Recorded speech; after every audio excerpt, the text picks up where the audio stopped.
안녕하세요. 제가 아침에 올 때는 비가 좀 왔어가지고 더위가 가셨는데 지금은 어떨지 모르겠습니다. 비가 와서 너무 다행입니다. 근데 또 갈 때는 비가 안 와서 편안히 가셨으면 좋겠습니다. 4주 동안 함께 말씀 나누고 이렇게 예배드리고 말씀 나눌 수 있는 기회 주신 거 감사하고요. 제가 어디서도 받을 수 없는 정말로 대접과 맛있는 거 해주신 우리 교회 앞에 장로님, 권사님, 집사님 너무나도 감사드립니다. 우리 남영족 충신교회 제가 특징 꼭 이 얘기는 드리고 떠나고 싶었습니다. 충신교회 사람들이 되게 밝습니다. 그거 아세요? 모든 교회가 다 그렇지는 않은 것 같아요. 부교육자분들도 되게 밝으시고요. 여기 오시는 분들이 이렇게 얼굴이 밝으세요. 제가 여러분에게 칭찬 그냥 드리는 게 아니라 진짜입니다. 아시라고.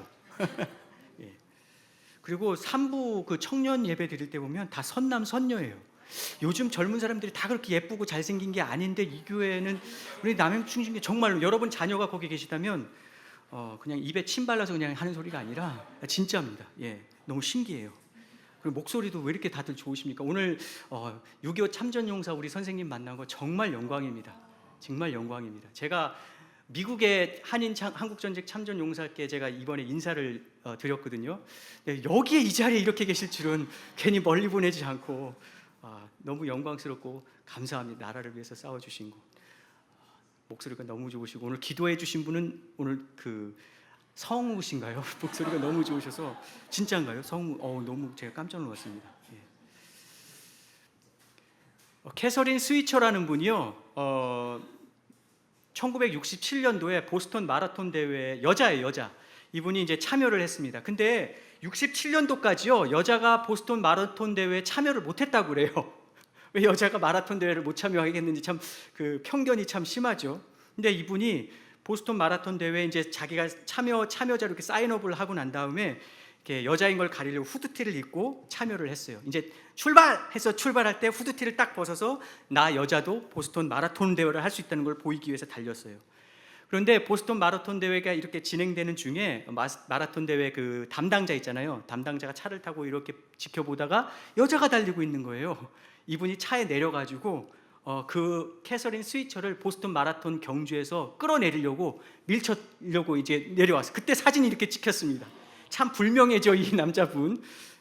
근데 다행히 그 주변에 있던 경주자들이 이분을 이렇게 방해하지 못하도록 하고 그 캐서린 스위처가 보스턴 마라톤을 완주했습니다.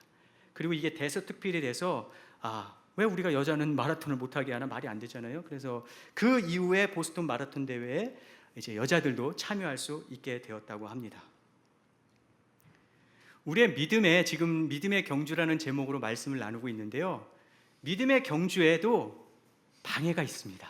우리가 완주하지 못하게 하는 방해가 있단 말이죠. 우리가 믿음의 경주하는 데 있어서 고난을 당하면요 자꾸 뒤돌아보게 됩니다. 옆에 경주자 함께 신앙생활을 하는데 자꾸 세상 사람과 옆에 있는 사람들 시선을 빼앗기면서 자기 연민과 자기 기만과 또 자기 자랑에 빠져가지고 자기 페이스를 놓치기 쉽습니다. 혹은 앞을 보면서 불안과 염려 속에서 믿음의 순종의 발걸음을 내딛지 못하는 경우가 많습니다. 오늘 본문 말씀 디모데 후서 4장 바울이 맨 마지막에 쓴 편지라고 그랬잖아요. 이 사도 바울이 마지막에 쓴 편지에 바울의 고백이 나옵니다. 4장 7절입니다. 같이 읽을게요. 여기 제가 띄워놨습니다. 시작. 믿음을 지켰으니 나는 선한 싸움을 싸우고, 여기서 선한 싸움, 이 선한이란 단어가요 가치 있는 아름다운 그런 단어로 바꿀 수가 있습니다. 그래서 신약 성경을 보면요 아름다운 복음을 꾸며주는 아름다움이란 단어가 이 선한이란 단어랑 같은 단어로 쓰여요. 그리고 복음을 전하는 아름다운 발, 거기서 아름다운이란 이 말이 여기서 선한이란 단어로 똑같은 단어입니다. 이게 무슨 말이냐면 복음이 아름답고요, 복음을 전하는 발이 아름답고요, 복음을 믿고 우리의 믿음의 경주가 아름다운 경주라는 겁니다. 하나님이 그렇게 우리한테 평가해 주세요. 그리고 내가 선한 싸움을 싸우고 나의 달려갈 길을 마치고 믿음을 지켰으니 그렇게 얘기합니다. 여기서 믿음을 지켰다는 말은요 단순히 내가 교회 떠나지 않았다 이런 말이 아닙니다. 믿음을 지켰다는 말은요 내가 예수님을 구세주로 믿었던 거 내가 변치 않았다 그런 수준이 아니에요. 내가 맡은 직책과 사역을 포기하지 않고 끝까지 내가 했다, 그런 뜻이 아닙니다. 그것보다 더 위에요. 내가 믿음을 지켰다는 이 말은요, 내 믿음의 경주에서 끝까지 주님을 따라가며 순종하는 삶을 살려고 노력했다, 그런 뜻입니다. 주님과 동행하며 순종하는 삶을 살려는 그 믿음의 싸움을 끝까지 했다는 거예요.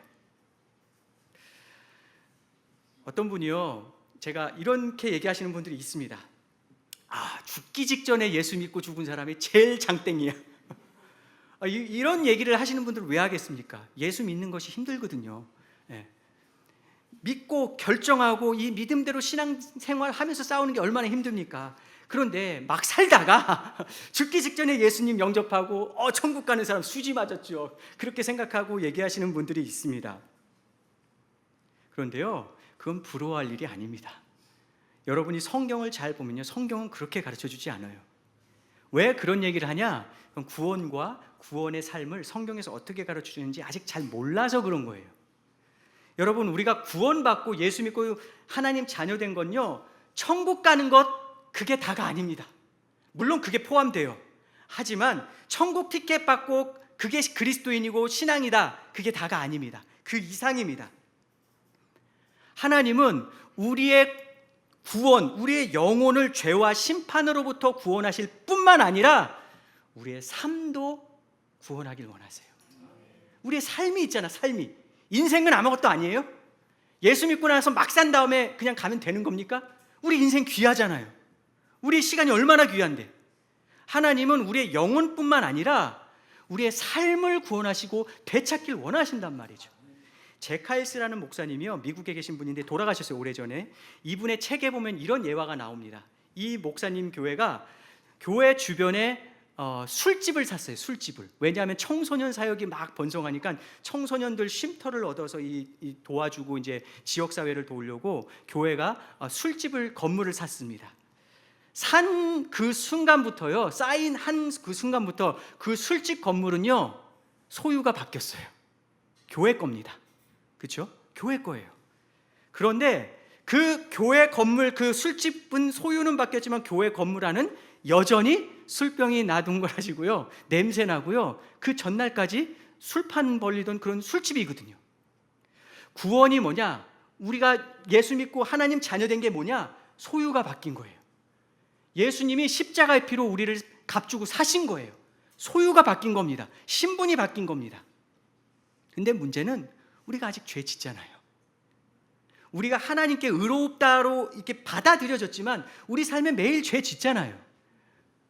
그런데 하나님께서 우리를 사신 것뿐만 아니라 우리 삶에 술병을 치우시고 우리 내면과 우리 삶을 바꾸셔서 그런 더러운 삶이 아니라 하나님의 존재로, 하나님의 사람으로 멋있는, 쓸모있는, 인간다운, 아름다운 인생을 살게 하길 원하신단 말이죠. 그게 구원입니다. 구원은 우리를 소유를 바꾼 것뿐만 아니라 바꾼 우리의 삶을 변화시켜서 멋진 삶을 살게 하신 것이 구원이란 말이죠. 여정이란 말이죠. 마라톤이요, 많은 사람들이 출발합니다, 같이. 근데 끝날 때 보면요, 1명, 2명 이렇게 들어와요. 함께 믿음의 신앙을 이제 성장했지만, 같이 출발했지만 끝까지 성장하면서 달리는 사람이 적단 말이죠. 신앙의 여정은요, 시작이 있고 끝이 있습니다. 시작이 있으면 끝이 있어요. 그 끝은 주님 앞에 서는 날. 그리고 다시 영원히 시작되는 거죠. 주님과 동행함. 그래서 우리의 신앙의 여정은요, 뒷동산 조깅이 아닙니다. 해도 되고 안 해도 되고 좀 피곤하면 그냥 패스할 수 있는 그런 조깅이 아니에요. 학교 운동회가 아닙니다. 바빠가지고 못 가도 되는 그런 학교 미안하다 이 말 한마디로 끝나는 학교 운동회가 아니에요. 우리 인생이 달린, 영생이 달린 준엄한 경주입니다. 준엄한 경주예요. 주님 앞에 섰을 때 너의 주어진 시간과 인생과 기회들과 그런 것들을 어떻게 사용했나 하나님이 심사하세요. 심사. 그것 따라서 지옥 간다 그런 뜻이 아니고요, 분명히 준엄한 경주고 평가가 있단 말이죠. 그래서 성경은 우리에게 우리의 믿음의 경주를 준엄하게, 진지하게, 끝까지 인내로 달리라고 얘기합니다. 그래서 오늘 본문 말씀에 하나님께서 끝까지 바울을 통해서 내가 믿음의 신앙을 지켰으니 우리가 4주 동안 믿음의 경주를 배웠습니다. 결국은요, 우리가 믿음의 경주를 완주하는 건요, 두 가지입니다. 시선을 어디에 두냐, 그리고 내 마음을 어떻게 지키냐, 이 문제예요. 시선의 문제고 마음의 문제입니다. 저를 한번 따라해 주시겠습니까? 시선의 문제, 마음의 문제. 우리 히브리서 12장 1절 2절 같이 읽겠습니다. 시작. 모든 무거운 것과 얽매이기 쉬운 죄를 벗어버리고 인내로서 우리 앞에 당한 경주를 하며 믿음의 주여 또 온전케 하시는 이인 예수를 바라보자. 그는 그 앞에 있는 기쁨을 위하여 십자가를 참으사 부끄러움을 개의치 아니하시더니 앉으셨느니라. 아멘. 히브리서 저자가 히브리 성도 이 히브리서를 받는 사람은 어떤 사람들이냐면 흩어진 유대인들입니다. 핍박과 믿음의 경주에서 어려움이 많으니까 이들이 어떤 유혹이 있었냐면 신앙을 포기하고 다시 유대교로 돌아가고 싶은 유혹이 있었어요. 그래서 많은 사람들이 실제 돌아갔습니다. 그러니까 그들에게 여러분의 신앙의 여정을 여기서 포기하고 뒤돌아가지 마십시오 하면서 격려 차원에서 쓴 편지가 히브리서입니다. 여러분이 만약에 신앙을 포기하고 경주를 포기한다, 그러면 뭐와 같냐면 배가 항해하잖아요, 길을 따라. 그런데 항해하는 배가 있고 그 길을 벗어나면 표류하는 배가 있거든요. 여러분의 인생에 표류하는 배가 됩니다. 그렇게 경고를 해요. 이스라엘 백성이 출애굽을 했지만 출애굽해서 광야에 가잖아요. 광야가 목적이 아니에요. 가나안이 목적지지. 그런데 여러분이 신앙의 여정에서 신앙을 포기하면 여정이 마치 광야를 헤매는 것과 같습니다. 그러지 마십시오. 그렇게 경고해줘요. 그러면서 11장에 보면은 믿음의 선진들, 우리의 선배들을 쫙 얘기합니다. 아브라함, 이삭, 야곱, 이들이 얼마나 믿음의 인내를 했습니까? 라고 예화를 듣고 난 다음에 12장 1절, 우리가 오늘 읽은 말씀. 이러므로 우리에게 구름같이, 앞장 넘겨주시겠습니까? 이러므로 우리에게 구름같이 둘러싼 허다한 증인들이 있으니 모든 무거운 것과 얽매이 쉬운 죄를 벗어버리고 인내로서 우리 앞에 당한 경주를 경주하며, 그 믿음의 선배들처럼 우리도 믿음의 인내의 경주를 계속 해야 됩니다. 지금 얘기해요. 그러고 난 다음에 2절에 노란색 같이 읽겠습니다. 글자 노란색만. 시작. 믿음의 주요 또 온전케 하시는 이인 예수를 바라보자. 아멘. 믿음의 주님이시고 나를 온전케 하시는 예수님을 바라보자. 그렇게 얘기합니다. 여러분, 히브리서의 이 원어는 고대 그리스어잖아요. 고대 그리스어의 말이 있는데 그 말이 한국말에는 없는 말들이 있어요. 그래서 그 말을 번역할 때 여러 가지로 번역할 수 있는 가능성이 생깁니다. 여기에서 믿음의 주 온전케 하시는 이라는 말은요, 다른 표현으로 하면은, 다른 성경에서는요, 우리 구원의 저자이시며 그것을 완성케 하시는 분, 그렇게 번역했어요. 책에 저자가 있잖아요. 생각하고 써서 저자 누구. 믿음의 주요 온전케 하시는 분, 이게 무슨 뜻이냐면 나의 구원의 저자이시며 그 구원을 완성케 하시는 분, 그분을 바라보자, 이런 뜻입니다. 여러분, 성경책은요 하나님이 쓰셨어요. 하나님이 저자이십니다. 모든 성경은 하나님의 감동으로 된 것으로, 물론 모세가 썼고요, 바울이 썼고요, 베드로가 썼지만 그들의 생각으로 쓴 게 아니라 하나님의 생각을 주셔서 하나님의 생각으로 쓴 책이 성경책이에요. 그래서 성경책의 주인공, 수많은 사건, 수많은 주인공, 수많은 사람들이 등장하지만 성경의 주인공은 누구냐면 하나님이세요. 하나님. 그리고 하나님이 이 성경을 통해서 우리에게 가르쳐 주시는 건 뭐냐면 내가 너희를 위해 한 일이 무엇인지, 내게 계획한 게 뭔지, 그걸 어떻게 이뤄갔는지, 그 구원의 여정과 사건들을 가르쳐 주는 책이 성경책입니다. 아담과 하와가 죄를 짓자마자 하나님과 멀어졌잖아요. 죄 때문에. 그런데 그러자마자 하나님이 구원의 계획을 세우시거든요. 그게 창세기 3장 15절입니다. 그게 첫 복음이에요. 그리고 그 구원의 계획을 점차적으로 구체적으로 하나님이 이뤄가십니다. 그리고 신약에 가서는 바로 그 구원의 하이라이트가 예수님이거든요. 예수님. 하나님이 디자인하시고 생각하시고 계획하시고 그걸 써가시고 내용을 채워가시고 그것을 이뤄가셔서 예수님을 통해서 구원을 이루신 분이 하나님이라는 것을 우리에게 가르쳐 주세요. 마찬가지로 오늘날 나의 구원과 여러분의 구원의 저자, 계획하시고 부르시고 생각하시고 이루시는 분이 하나님이시라는 거예요. 하나님. 구약 성경에서 구원의 여정, 우리 구원의 그림을 잘 보여주는 게 출애굽입니다. 광야길, 출애굽해서 광야길. 이스라엘 백성들이요, 애굽에서 노예로 살았잖아요. 핍박받으면서 어려움 가운데, 그게 죄의 노예로 사는 우리 사람들의 모습이거든요. 그런데 하나님이 출애굽에서 애굽에서 이스라엘 백성들을 탈출시키셨습니다. 10가지 재앙을 통해서. 이스라엘 백성들이 한 건 아무것도 없어요. 단순히 피 하나 바른 겁니다. 믿음 보인 거예요.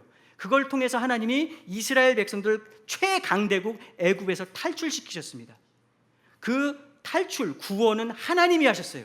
100% 하나님의 작품이었습니다. 그들이 한 거는 믿음을 보인 것 뿐이었거든요.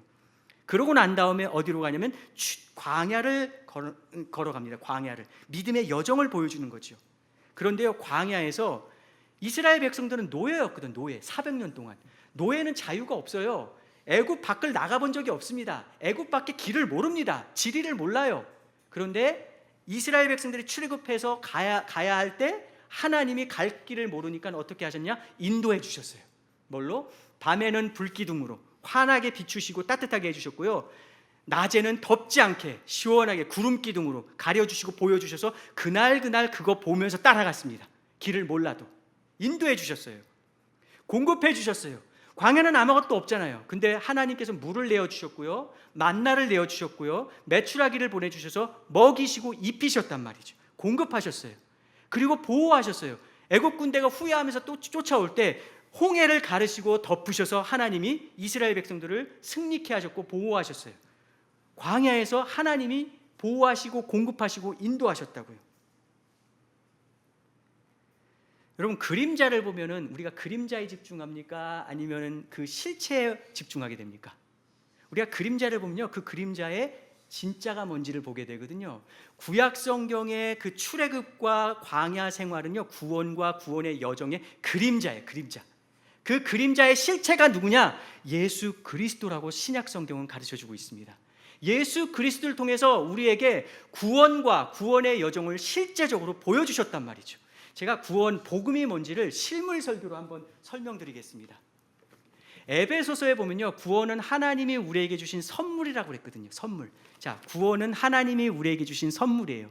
근데 그 선물 안에 뭐가 들어있냐면, 선물 안에 내용을 펴보면은 예수님이에요. 복음이 뭐냐? 예수님이에요. 예수님을 통해 우리를 위해 하신 일이에요. 그런데 예수님을 통해 우리를 위해 하신 일, 구원인데 이게 맞죠. 그러나 그것만이 아니라 예수님 안에는 모든 지혜와 지식의 보물이 감추어져 있다, 그렇게 얘기하고 있거든요. 골로새서 2장 3절에. 이 말이 무슨 말이냐면, 우리가 예수님을 믿을 때 예수님을 통해서 얻게 되는 수많은 축복이 있단 말이죠. 단순히 천국 가는 티켓 얻는 게 아니에요. 그 안은요, 또 선물이 들어있어요. 마치 복음은요, 종합 선물 세트와도 같아요. 제가 실물 설교를 해서 3개뿐이 안 했지만 수많은 게 있어요. 너무너무 많아요. 예, 이것을 하나하나 알아갈 때 복음 안에서 성장한다고 성경은 얘기하고 있거든요. 예수님은요, 우리의 길과 진리와 생명이 되신다고 말씀하세요. 인도해 주십니다. 단순히 우리를 구원해 주셔서 천국 티켓 주시는 게 아니라 복음 안에는 어떤 축복이 있냐? 우리의 삶을 인도해 주신다고 말씀하세요. 내가 길이요 진리요 생명이니 나로 말미암지 않고는 아버지께로 올 자가 없다. 이 말은요, 우리가 예수님을 믿음을 통해서 하나님께 나아감을 얻을 뿐만 아니라 우리 삶을 올바른 길로, 진리의 길로 인도해 주시겠다는 약속이에요. 히브리서 3장에서 모세가 너희를 광야에서 인도한 것처럼 참된 모세 되신 예수님께서 너희 삶을 인도해 주신다. 그분을 떠나지 말아라. 이렇게 경고하고 있어요. 권고하고 있습니다. 예수님 안에는 어떤 축복이 있냐면 우리의 삶을 공급해 주세요. 구원하실 뿐만 아니라 우리 구원된 삶에 필요한 것들을 공급해 주세요. 오병이어 사건은요, 수많은 백성들이 말씀을 들을 때 빈들에 있는데 먹을 것도 없고 배고프고 갈 곳도 없는 그 백성들을 보면서 예수님이 불쌍히 여기셨어요. 불쌍히. 그리고 그들을 채워주셨다고요. 배불리 채워주셨다고요. 그것은 뭐냐? 예수님은 여러분의 배고픔과 생계의 문제에 외면하지 않으세요. 관심이 있으시다고요. 왜? 그 삶, 구원의 삶 가운데 함께 하시기 때문에. 그래서 만나, 광야에서 만나를 먹여주셨잖아요. 광야에서 하나님께서, 예수님께서 그 광야에서 오병이어를 먹여주시면서 뭐라고 말씀하셨냐? 이스라엘 백성은 광야에서 만나를 먹었지만 나는 너희의 영원하게 배부르지게 않게 하는 생명의 떡이다. 나는 생명의 빵이다. 나를 먹는 자는 결코 줄이지 않는다. 목마르지 않는다. 그렇게 말씀하셨어요. 빵이 아니라 빵을 공급하시는 나에 집중하라. 그렇게 말씀하셨다고요. 또 하나 선물이 뭐냐? 복음 안에 담긴 또 하나의 선물은 구원받은 우리를 보호해 주세요. 이스라엘 백성을 광야에서 보호했듯이 우리 믿음의 여정에서 보호해 주시겠다고 말씀하셨다고요. 요한복음 10장 10절에 보면요, 고용된 목자는요, 고용된 돈 주고 고용한 목동은요, 자기 이 양을 지키다가 위험에 빠지면 도망가요. 자기 목숨이 먼저니까. 그런데 나는 고용된 목동이 아니다. 나는 너의 목자다. 내 양을 나는 생명 걸고 지킨다. 그렇게 말씀하셨어요. 하나님, 우리 구원받은 우리 그리스도인들을 예수님께서 광야에서 이스라엘 백성을 보호하시고 지키시고 공급하시고 함께 하셨던 것처럼 우리 구원의 여정에서 내가 너와 함께 하겠다고 성경 곳곳에서 이렇게 약속해 주십니다. 이게 구원의 축복이에요. 예수님 안에 담긴 축복입니다. 제가 유튜브에서 한번 본 거예요. 48세인데요. 이분이 10년 동안 위암 사기인데 10년을 사셨어요. 30대 중후반에 위암 사기를 진단을 받았습니다. 30대인데 얼마나 하늘이 무너졌겠습니까? 이분이 이제 인터뷰를 하는데요. 자기가 30대 중후반에 암 진단 말기잖아요. 사기를 진단 받았을 때 하늘이 무너지면서 가장 힘들었던 두 가지를 얘기하더라고요. 그 첫 번째가 뭐냐? 자기 아내가 아이를 배웠는데 아이가 9월 달에 이제 아이가 태어날 날이었는데 진단을 받았는데 치료를 받으면은 1년 정도 살 수 있고 치료를 안 받으면 6개월이면 당신은 이제 사망할 겁니다. 그렇게 진단을 한 거예요. 근데 따지고 보니까 자기가 아이를 못 보고 죽을 수 있을 것 같더래요. 너무 황당한 거죠. 또 하나 힘들었던 게 뭐냐면 암 사기 진단을 받으니까 6개월뿐이 못 산다, 1년뿐이 못 산다 하니까 이게 과연 내가 잘 치료받고 잘 관리하면 얼마나 살 수 있는지, 얼마나 더 살 수 있는지 확률을 알고 싶었대요. 확률을. 그래서 조사를 했어요. 암 환자 조사를. 우리나라에 없으니까 외국까지 다 조사를 했다고 합니다. 어떻게 죽어가는지, 어떻게 잘 관리하면 사는지. 근데 없더래요. 그 한 명만 내가 발견하면 그 사람의 기대를 보면서 희망을 걸면서 내가 암을 치료할 텐데 그런 사람이 없더래요. 그게 너무너무 좌절이 됐다고 합니다. 그러면서 근데 이분이 잘 치료받으면서 암 사기 진단을 받았는데 10년을 일상적인 삶을 하면서 현재까지 잘 살고 계세요. 그러면서 인터뷰를 왜 하냐? 나 같은 사람도 있다고, 희망을 보시라고, 자기가 희망이 되고 싶어서 암 말기 진단 환자들에게. 우리의 믿음의 여정에 힘들고 어려움이 있지만 우리에게 진짜 바라봐야 할 소망이 있습니다. 바로 우리의 믿음의 구원의 저자 되시며 떠나지 않으시고 함께 하시는 예수 그리스도를 바라보라고 성경은 우리에게 가르쳐주고 있습니다. 나는 포도나무요 너희는 가지다. 그러므로 너희가 나를 떠나서는 아무것도 할 수 없다 라고 예수님이 말씀하셨어요. 우리의 구원도 예수님을 떠나서는 아무것도 할 수 없고요, 우리의 믿음의 여정도 예수님을 떠나서는 우리가 걸어갈 수가 없습니다. 그래서 우리의 믿음의 여정에 힘의 원천이신, 승리에 완주할 수 있는 힘을 주신 그 능력의 원천이 예수님이시기 때문에 그분을 바라보라고 성경은 우리에게 강조하고 있는 겁니다. 이스라엘 백성들에게요, 광야에서 하나님이 공급해 주셨고 인도해 주셨고 보호해 주셨잖아요. 거기 특징이 있습니다. 잘 살펴보면 한꺼번에 인도해 주시지 않고요, 한꺼번에 공급해 주시지 않고요, 한꺼번에 보호해 주시지 않으셨어요. 순간순간, 매일매일, 그날그날 그렇게 보호하시고 그렇게 인도하시고 그렇게 공급하셨습니다. 광야길을 걸을 때요, 구름기둥 불기둥 한 번 보여주고 난 다음에 저기야 하고 난 다음에 알아서 가가 아니라 그날그날 보여주셨어요. 그날그날. 만나는요 매일 아침에 떨어졌어요. 매일 아침에. 다음 날 거를 위해서 재워놓으면요 벌레가 생겨가지고 썩었습니다. 그날 것만 떨어뜨려서 그날 것만 주워서 먹게 하셨어요. 그러면 그 다음 날 건요. 그 다음 날은 그 다음 날 떨어주셨어요. 하나님의 은혜와 공급하심을 그날 기대하고 그날 구하게 하셨다고요.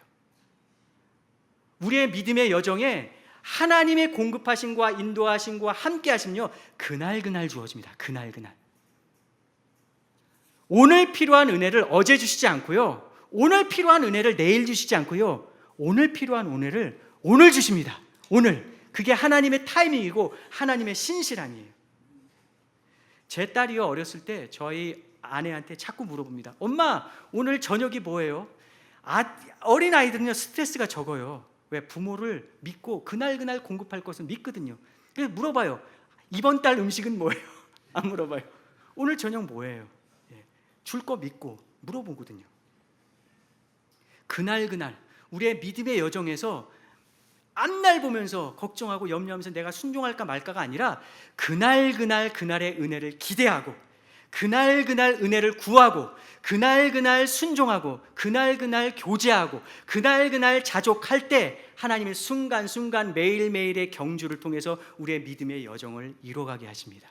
그래서 우리의 신앙인의 여정은요, 사실은 긴 마라톤이지만 매일매일 단거리 마라톤이에요. 경주예요. 그날 내가 순종하고 그날 내가 걷고 그날 내가 믿음의 발걸음을 걸어갔냐, 그것이 이어져서 믿음의 긴 여정이 이루어지는 겁니다. 그러므로 고난 가운데 뒤돌아보지 말고 매일매일 은혜를 구하길 하나님은 원하십니다. 그러므로 옆에 보면서 비교하지 말고 다른 사람들이 나를 어떻게 보고 어떻게 생각하느냐에 지배받으면서 종되지 말고 나의 부르심의 트랙에 오늘도 걸어가길 원하십니다. 그래서 앞을 보면서 불안해하면서 염려하면서 믿음의 발걸음을 내딛는 것이 아니라 내 시선을 나의 구원의 저자이시며 공급하시고 인도하실 그리스도를 바라보며 오늘 믿음의 발걸음을 내딛길 하나님은 원하십니다. 믿음의 시선. 또 하나는 결국은 마음을 지키는 거예요. 마음. 성경은요, 우리 마음에 대해서 무지 많이 가르쳐 줍니다. 마음, 양심 등등으로 번역해요. 왜냐? 우리 마음이 진짜 나거든요. 인격과 감정과 의지와 다 포함된 그것을 인격, 마음이라고 성경은 표현합니다. 여기에 말씀이 씨앗이 떨어지고요, 여기서 말씀이 자라고요, 말씀을 거부한 사람들은 마음이 딱딱해서 그런 거고요, 말씀을 잘 받는 사람은 마음이 마치 좋아서 그런 거고요, 말씀이 잘 자라는 사람은 마음 마치 옥토와 같아서 그래요. 마음이 핵심이에요. 근데 마음이 전쟁터입니다. 우리 신앙생활에 마음이 전쟁터예요.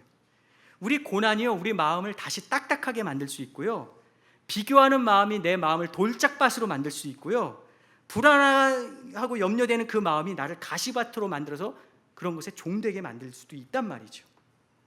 그래서 성경은요, 이렇게 얘기해요. 잠언 16장 32절 같이 읽을게요. 시작.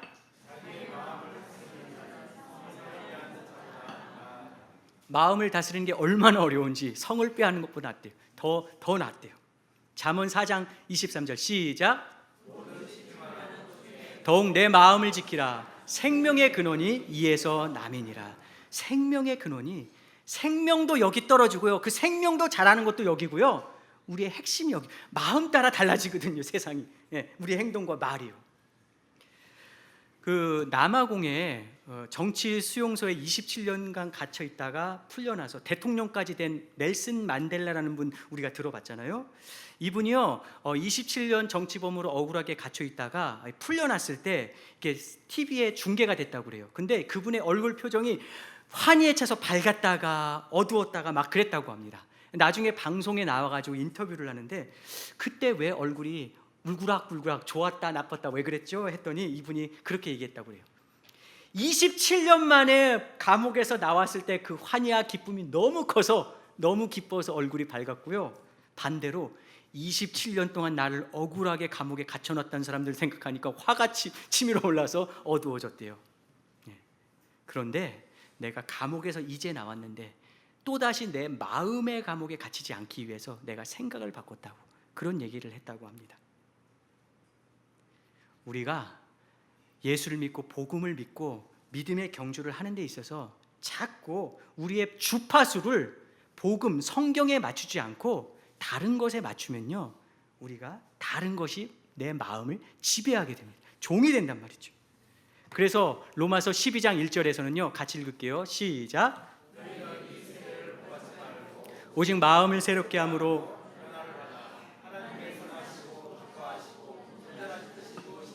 분별하도록 하라. 아멘. 하나님이 선하시고 기뻐하신 뜻이 무엇인지 분별하도록 하라. 그래서 마음을 지켜라. 그렇게 얘기합니다. 제 동료가요, 하루는 휴가를 갔다 와가지고 저한테 불평을 했습니다.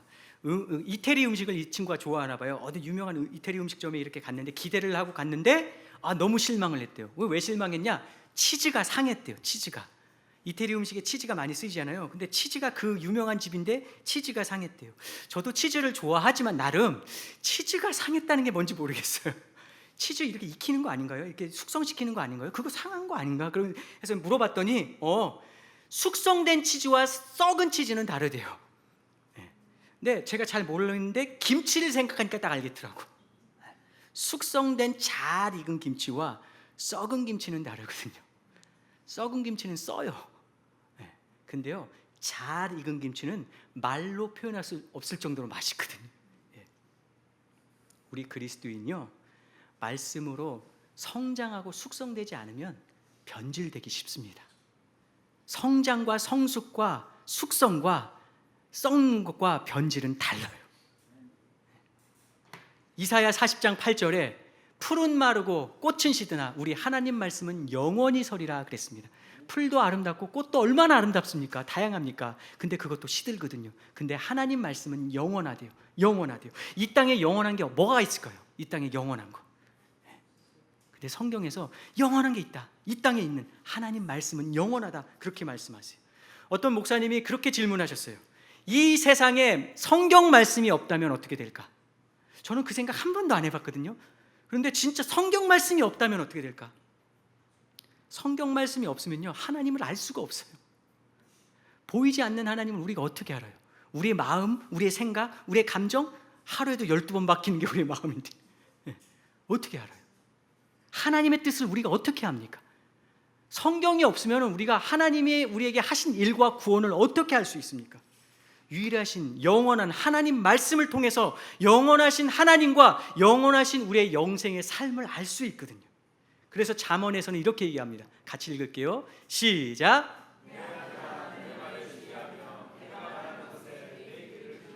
그것을 내 눈에서 떠나게 하지 말며 그것은 얻은 자에게 생명이 되며.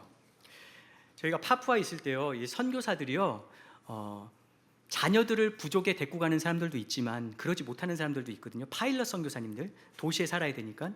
근데 이제 자녀 교육에 문제가 생기잖아요. 그러니까 선교사를 위한 자녀 학교가 있습니다. 그 파푸아에. 근데 그 선생님들도 다 해외에서 이렇게 선교사로 오시는 분들이에요. 그분들이 없으면 우리는 부족에 들어갈 수가 없습니다. 그러니까 동역이에요, 선교는. 근데 이 선교사 자녀 학교에 선생님으로 오시는 분들이 보통 1년, 2년 이렇게 단기로 봉사하세요. 단기 선교사님으로. 그러니까 선교사 자녀 학교는 항상 일꾼이 부족합니다. 교사가 항상 부족해요. 그래서 선교사들의 기도 제목이에요. 선생님 보내달라고. 그런데 저희가 있는 파푸아 선교사 자녀 학교에 유치원부터 고등학교까지 다 있거든요.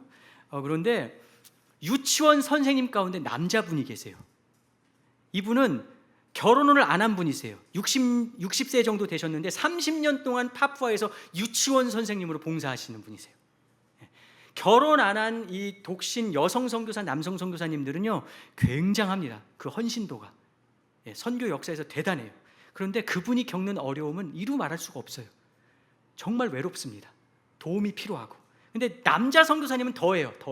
왜냐? 여자들이 함부로 다가설 수 없잖아요. 가족이 있는 여자들도, 또 싱글 여자 선교사님들도 독신 남자 선교사님한테 함부로 이렇게 문제가 생길까 봐 다가설 수 없거든요. 이분이 너무 외로워.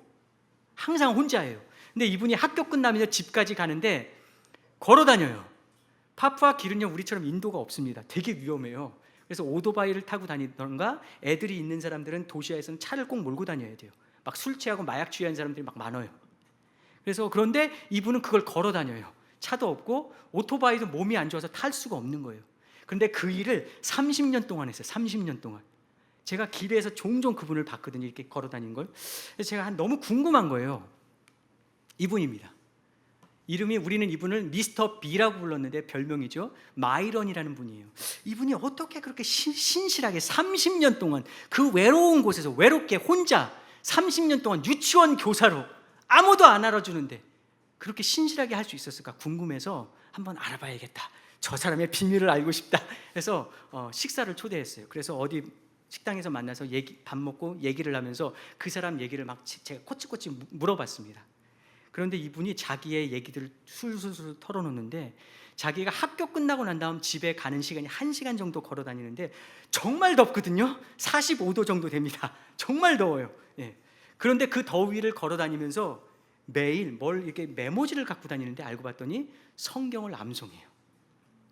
그걸 30년을 하셨어요. 이분이 신약 성경 바울 서신서들을 대부분 암송해요. 예. 암송하면서 묵상하면서 걷는 거예요. 기도하면서. 제가 알았어요. 이분의 신실함이 거기서 오는구나. 이분이 그 외로움과 어려움 속에서도 신실하게 그곳에서 견딜 수 있는 그 힘이 거기서 왔구나. 제가 그때 그걸 알았어요.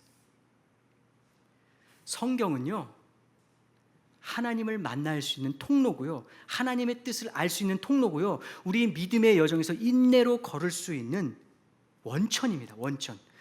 여러분, 제자라는 말은요, 신약 성경에서 배우고 따르는 자, 그런 뜻이에요. 제자라는 말이 배우고 따르는 자. 그런데요, 따르기 전에 먼저 있어야 할 게 있어요. 배워야 돼요. 혹은 따르면서 함께 있어야 될 게 있어요. 배우면서 따라야 돼요. 배우면서 따르지 않는다, 그건 내 생각 내 마음대로 따르는 거죠. 그건 제자가 아니에요. 좋은 제자가 아니에요. 좋은 제자는요, 듣고 그 말씀대로 따르는 사람이 좋은 제자입니다. 다시 말해서 좋은 성경 학생이 좋은 제자가 될 수 있어요.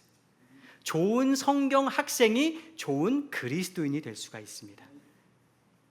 성경을 통해서 여러분이 하나님을 알고, 성경을 통해서 여러분이 하나님의 뜻을 알고, 성경을 통해서 하나님의 약속하심을 알고 격려하심을 받고 마음을 지킬 수 있는 곳이 바로 성경입니다. 제가 끝나기 전에 간단하게 3가지만 적용을 제가 말씀드릴게요. 이것만 있는 건 아닌데 실제적인 적용 3가지를 짧게 얘기 드리겠습니다. 초대교회는요, 성경이 없기 때문에 귀한 책이잖아요. 아무나 성경을 가질 수 없었거든요. 그래서 앞에 있는 서기관들이 성경을 읽으면, 사도들이 성경을 읽으면 들었어요. 그게 초대교인들은 성경을 들었어요. 오늘날 여러분이 성경 읽기가 어렵거나 시간이 없거나 너무 어려우면 파일이 있잖아요. 유튜브 너무 많잖아요. 들을 수 있습니다. 어떤 분은요, 자동차 출퇴근하면서 듣는 분이 계시더라고요. 그거 아주 잘하시는 겁니다. 나는 성경 읽기를 중단했어. 오랫동안. 최근에 잘 안 돼요.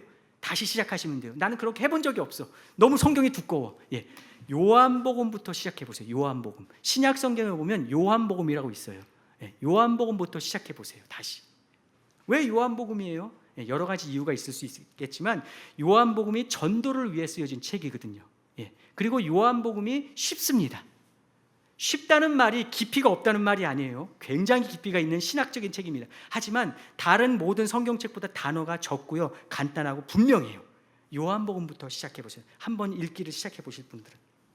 마지막으로요, 성경을 읽는 데서 그치지 마시고 공부하는 데까지 나아가 보세요. 바이블 리딩과 바이블 스터디가 살짝 달라요. 성경 읽기는요, 읽고 그냥 넘어갈 수가 있어요. 이해하지 않고. 성취감은 있을 수 있어요. 1년에 1도 기뻐할 수는 있을지 몰랐지만 성취감도 좋지만, 이해하지 못하고 넘어가는 성경은요, 이해하지 않는 말씀을 우리 삶에 적용할 수가 없어요. 네.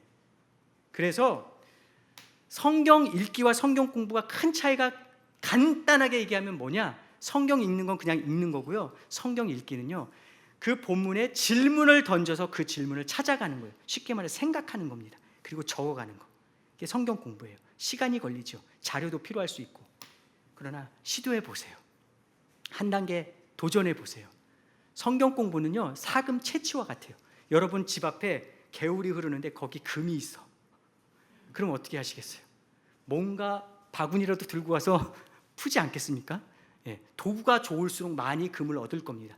사금이 있으니까.